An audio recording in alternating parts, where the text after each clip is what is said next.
nayo ilipika ADF. Hakuna. Mimi nasema kuanzia leo mweneo yangu sitaki kusikia tena chini ya tuna. Sitaki kusikia chini ya tuna mweneo yangu. Mwenye anajijua, najua kama mko pale. Najua kama mko pale na mnajua kama benye balifanya ile kitendo ya kuua wale wa musika ni nyinyi. Nikisikia tena taitika banifunge. Taitika banifunge. Sitaki nisikie tena chini ya tuna hapa. Na ile processise omwe mweneo yangu. Mweneo yenye mimi niko na controle. Tafadhali. Kama processise yenu yenye mtangoya ile nyeba nimeambia mwende muyengoye fasi nyingine. Mweneo yenye mimi na controle, sitaki kuona mtu na fleshe, sitaki kusikia mtu na bunduki, sitaki kusikia mtu anatia bariera kusimamisha watu, keo hivi na hivi yeye ni chini ya tuna nitamupika. Mimi siko hapa jua kubembeleza. Amen. Msiwazie kama keono tukibapiga, msiwazie kama tukibapiga Mungu na nguvu ya kuturepusea hakuna. Kama Mungu na kalisasi masasi buwili wenye mliguuza kama kunini, mesi tuko njoo na magari ya masasi. Tuko njoo na magari ya mabomu. Sasa mtuachie wakati tupigane na ADF nalo. Msituamruye nyiba chini ya tuna juu ya madesordre nenye mko nafanya kwa barabara. Amujue gisi tunakuwa tunanungunika. Tusikie wao wanaua mtu mweneo yako. Sasa wanaua mtu mweneo yako wewe komanda. Inalumaka sana kuropa seke. Ina coincidence kesa iko na luma vile ni juu ya problem ya ni parce que iko sa vile uko munyumba na batoto yako kisha bandi moya na kuingia. Bozala kaibele ya kolanda chaîne na biso actualité 26 TV place wapi to yaka kosolo na to yaka ko parler to yaka ko beta masolo ya République démocratique du Congo comme vous le savez très chers abonnés. Bande konangai bienvenue une fois de plus na sujet oyo to na ngo grande révélation. Grande révélation. Match Baloki. Corneille Nanga très surpris ce matin. Arrivée de Wazalendo au front. Bunagana avec Match Zamabe. Bande Konangai, partagez l'émission. Commentez, likez et ça la biso vraiment très bien parce que tant vous commentez, vous partagez. De place au Wapi. Et ça la biso est sengo parce que nous voulons avoir un Congo fort, un Congo prospère, un Congo des gens au wapi bazo réfléchir, non un Congo des gens au wapi bako luka ndenge nyo surtout yakobo malisu sumboka. La vidéo au début de notre émission, j'espère que vous l'avez dit très bien malgré tout balobi na Swahili. Mais ngai à travers nos abonnés au wapi balandaka biso de partout to sololi ba expliquenga Lena ye awa siko poto sola yango lisusu na bino ba très cher congolais. Boyo kabande konanga. Na minute oyo je vous dis, le plan stratégique du Rwanda, le plan machiavélique du Rwanda, ezo za la coincé, ezo za la démoli. Parce que na minute on a koyebisa bino, l'Occident a besoin de la République démocratique du Congo. Parce que l'Occident a besoin de la République démocratique du Congo. Bazo ça la manœuvre surtout comment est-ce qu'ils vont faire, ils vont faire. Kabila na ba jour les kaki. Tout le monde qui a pu on a bête là qui vient sujet comment est-ce que le gouvernement congolais a demandé et puis a ordonné et a obligé trois choses: demander, ordonné, obligé. Ayebisu que non, tous les Wazalendo na minute oyoyo. Un vrai Wazalendo, tout d'abord, il faut vous l'identifier. Première des choses. La deuxième des choses, tous les Wazalendo, tous les vrais Wazalendo, il faut pas aller en front. Oui, il faut pas aller en front. Awate. Ce qui a peut-être l'armée azaliwana, la police azaliwana pour sécuriser Goma, pour sécuriser ma partie surtout où ils allaient menacer.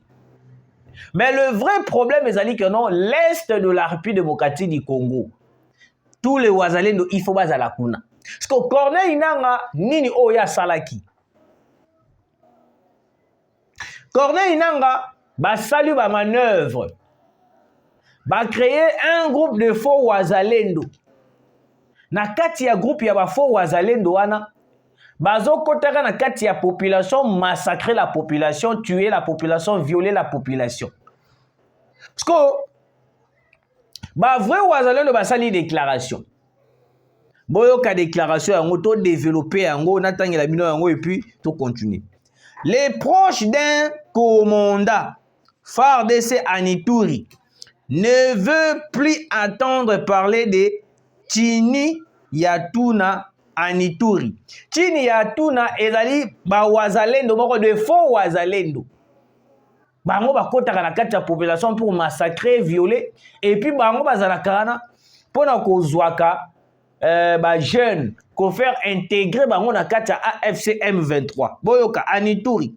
Les miliciens proches du terroriste M23 RDF AFC du traître marionnette du Rwanda Corneille Nangaa. Donc bazali ba milice moko oyo bazali très proche na Corneille Nangaa.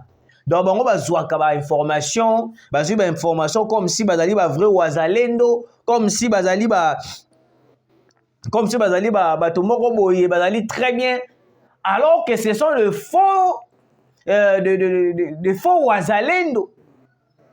Oh toko bunda pembeni ya ekolo, toko bunda pembeni ya FARDC, tozaliwana avec la population. C'est faux, très chers abonnés. Kombo na bango na bandeli yango lisusu. Chini Yatuna. Ce sont des faux wazalendo. Singawana. Ibanda Kindengeni. Il y avait des soupçons qui circulaient ici dernièrement, dans le mois coulé.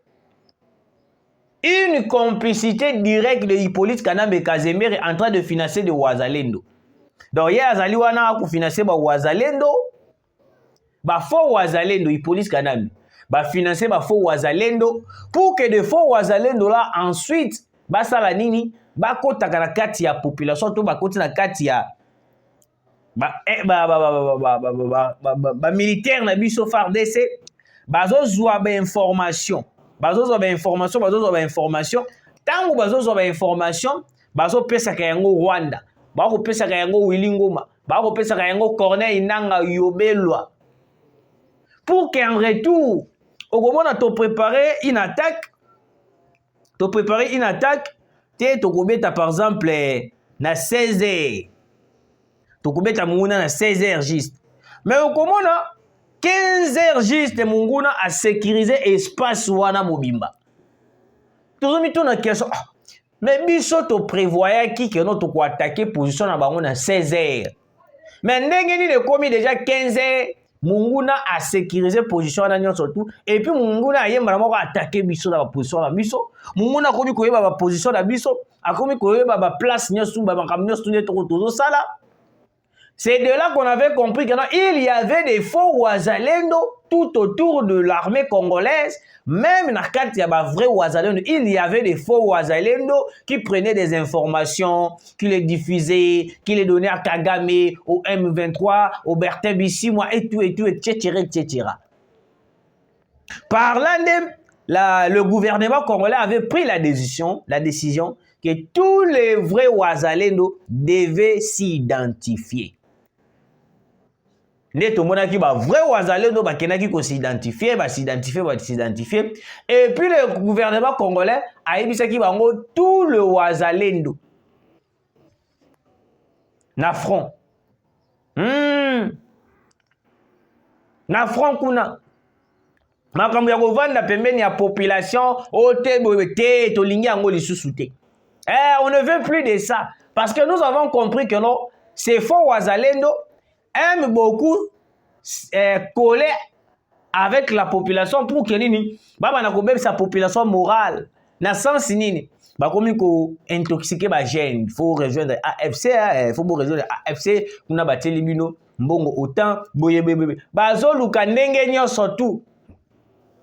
Excusez, ndenge nyonso tout ba convaincre population à rejoindre bango.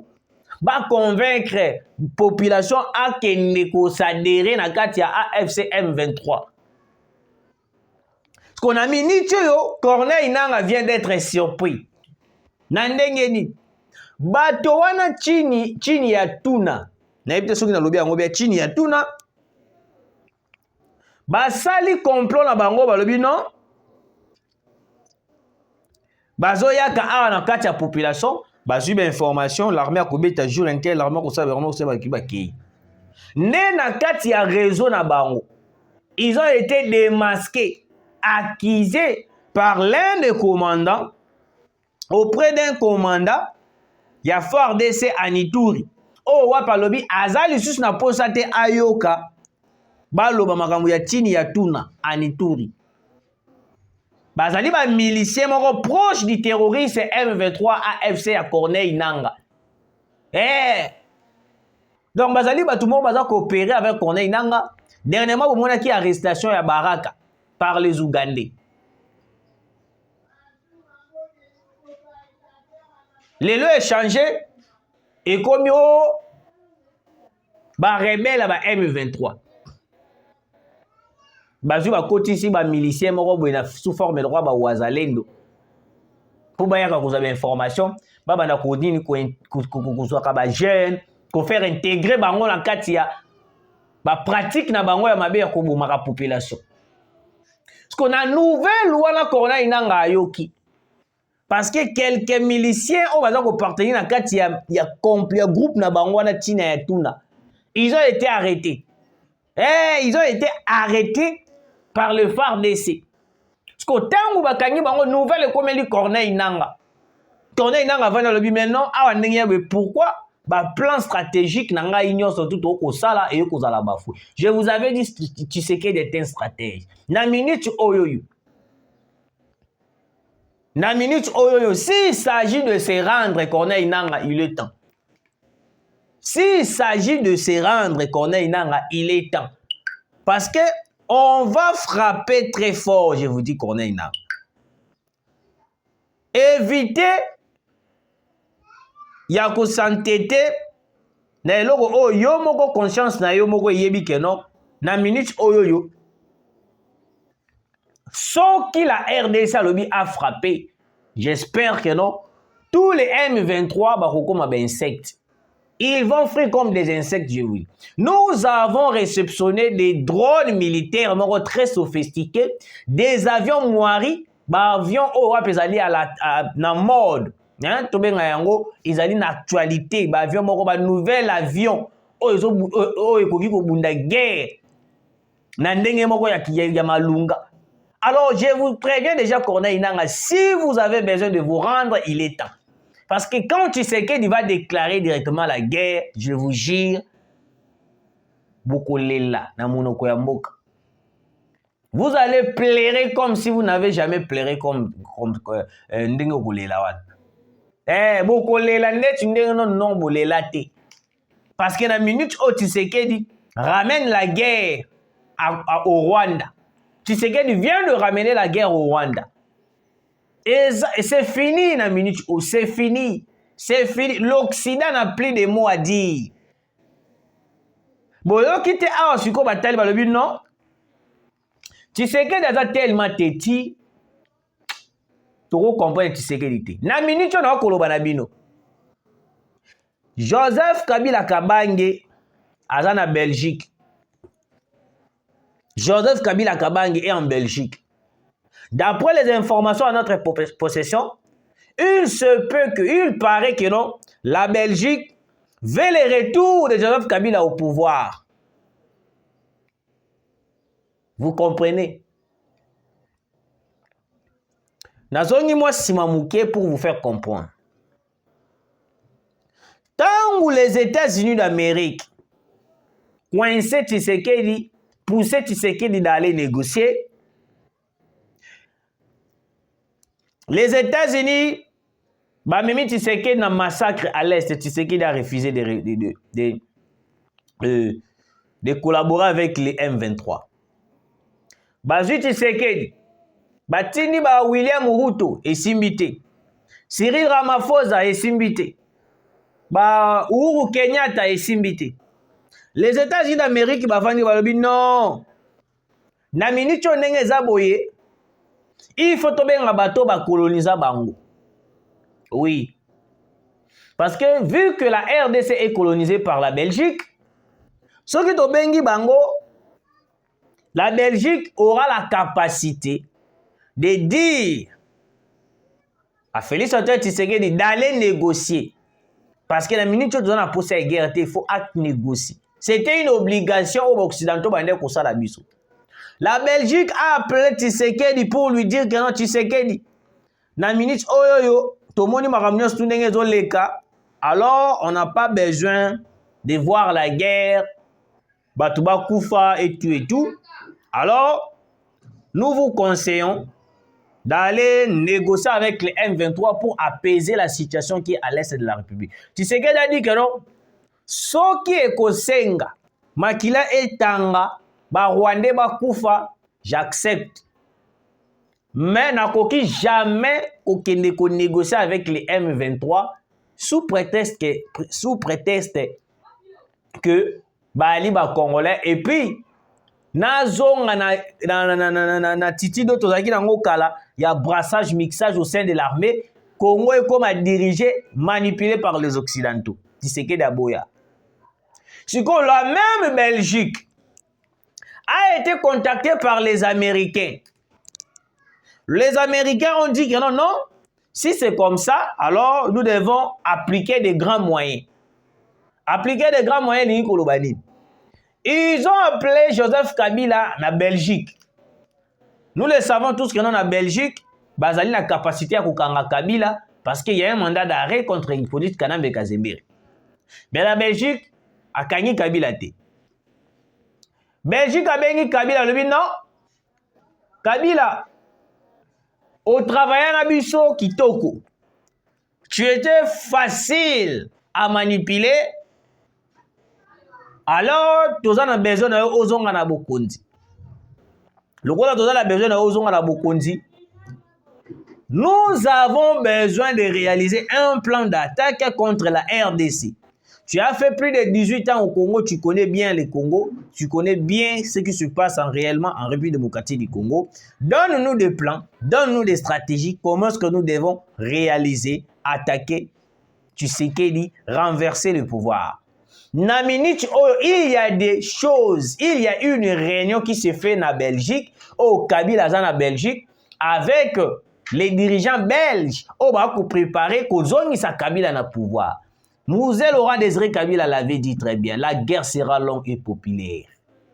Je vous l'ai dit très clairement, très cher Congolais. Mouzé Laurent Désiré Kabila la guerre sera longue et populaire. Yango ne tokomi komona. Yango ne tokomi komona. Oui. Je ferme cette parenthèse na koya na yango na numéro na 3e émission. Maramouya Kabila na Belgique, vous allez comprendre pourquoi ces gens-là cherchent à tout prix Kabila Azonga. Je ferme cette parenthèse. En ce moment, très chers abonnés, renfort de Ouazalendo, arrivée de Ouazalendo au front et puis Bunagana. Match Balouki, je vous dis. Match Balouki, je vous dis. De l'autre côté, tu as préparé nos avions de guerre. Oh, ouais, puis quoi attaquer Bunagana et quoi attaquer Barouture au place sous les M23 Bazali. Et puis de l'autre côté, renfort total et puis arrivée de Ouazalendo au front et puis na Bunagana. Toko pelisa moto na Bunagana, je vous dis. Moto ekopela na Bunagana, je vous dis. Je vous confirme et puis je vous assure. Ce n'est pas pour rien que tu sais qu'il y a jouer na carte. Nous jouons une carte très professionnelle. Oh, wapi, les Rwandais. Bazo komi tout na ba question mais ndengeni to ko sala mais ndengeni muto ako azo me mabiso boy. Ouais, ce sont des stratégies tellement efficaces au wapi et zo permettre biso te bana ko attaquer tous les nyangala kata bazani na est. Alors, nous avons occupé les Ouazalendo. Il a qui siégé à Mikolo na Mikolo. Mais bah Ouazalendo bazali équipé, nous avons équipé les Ouazalendo. Na minute oyoyo les Ouazalendo bazasko na ba minduki moko sophistiqué. Oh tozo ki ndeko sala attaque contre les M23. Tshisekedi a ramené la guerre au Rwanda. Na yebi lokoni na koloba. Quand il a refusé qu'on puisse construire le mur, Azobo Sanakelon, mais il y a un koloba la biso a côté de FDLR. des FDLR, des FDLR. Si réellement il y avait des FDLR, oh, il y a attaquer. Pourquoi ils refusent qu'on puisse construire la mire ya munene pour ekabola biso na bango? Ayebe lokoni na kuluka. Nde yango sikoyo, nous avons équipé les Wazalendo.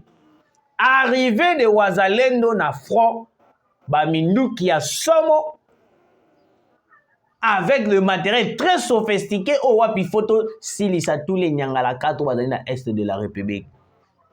Photo silisa bango, to anéantir bango. Nous avons compris que non.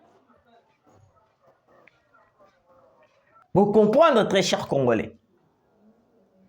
Arriver des armes de feu au wapi, détermination et la République démocratique du Congo, il faut neutraliser Rwanda. Il faut neutraliser tous les Nyangalakata parce que Kabila va préparer plan stratégique, plan moro mess moro noir en Belgique. Alors, biso de notre côté, nous devons se préparer aussi parce qu'on ne peut pas laisser comme ça tous les Nyangalakata là, bayaka awa, ba massacrer, ba violer. Même les bébés à 3 ans, ba violer. Raisonnez un peu comment est-ce que les Rwandais se comportent face à cette situation qui est à l'est de la République démocratique du Congo. Il y a un moment où il y a un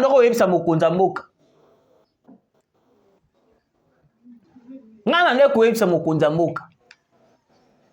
Si réellement la Belgique a colonisé Bisso, pourquoi il a renforcé Bisso pour aider Bisso dans la guerre aux est de la République?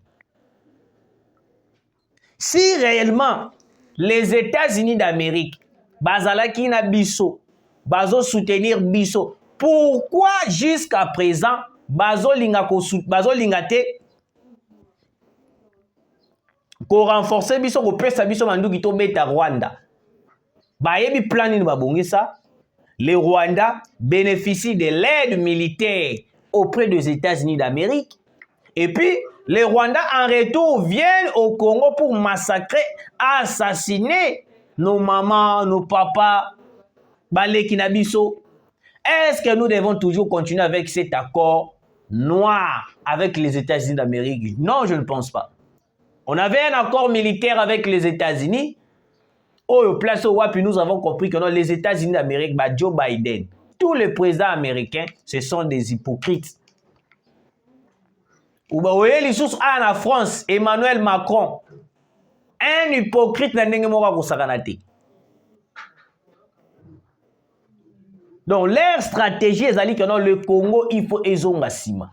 Congo, il faut balkaniser. Nous avons vécu plus de 18 ans au Congo avec Joseph Kabila Kabangi. Joseph Kabila a plus de 18 ans. Tout le monde a le régime à Joseph Kabila. Il suffit de critiquer Joseph Kabila au Limoué. Après, au monde, un peu Olive Lembe. Je me demande si réellement Olive Lembe est la congolaise. Si réellement maman Olive Lembe est la congolaise, moi je doute fort. Parce qu'un Congolais de père et de mère ne peut jamais dire que non, Kabila a sauvé Mboka. Kabila a Salawi. Je ne pense pas. Merci, très chers abonnés, de nous avoir fait confiance. Une fois de plus, partagez nos émissions, likez, commentez, comme ça, la biso très bien. Tokuta, il y a un numéro pour traiter l'information de Joseph Kabila na Belgique. Merci.